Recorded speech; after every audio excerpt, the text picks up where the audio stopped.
عقبہ بن عامر رضی اللہ تعالیٰ عنہ سے ایک روایت مروی ہے، انہوں نے اللہ کے نبی صلی اللہ علیہ وسلم سے فرماتے ہوئے سنا، ما منکم من مسلم یتوضأ فیحسن الوضوء ثم یقوم فیصلی رکعتین یقبل علیہما بقلبہ ووجہہ الا وجبت لہ الجنہ۔ اللہ کے نبی صلی اللہ علیہ وسلم نے فرمایا کہ جو بھی مسلمان بندہ اچھے طریقے سے وضو کرتا ہے، عمدہ طریقے سے وضو کرتا ہے، اس انداز سے وضو کرتا ہے کہ اس کے کوئی بھی جگہ خالی نہیں بچتی ہے،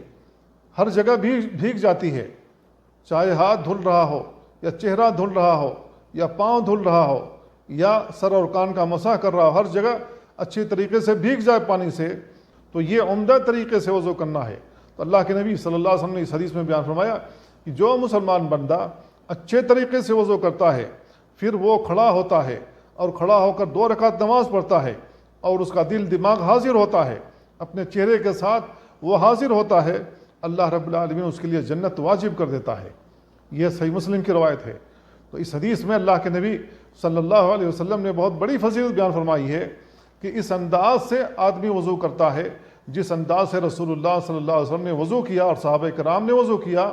اور پورے اخلاص کے ساتھ، پورے انہماک کے ساتھ اس انداز سے کھڑا ہو کر نماز پڑھتا ہے 2 رکعت کہ اس کا دماغ حاضر ہے، اس کا دل حاضر ہے اور اس کے اوپر خشیت طاری ہے،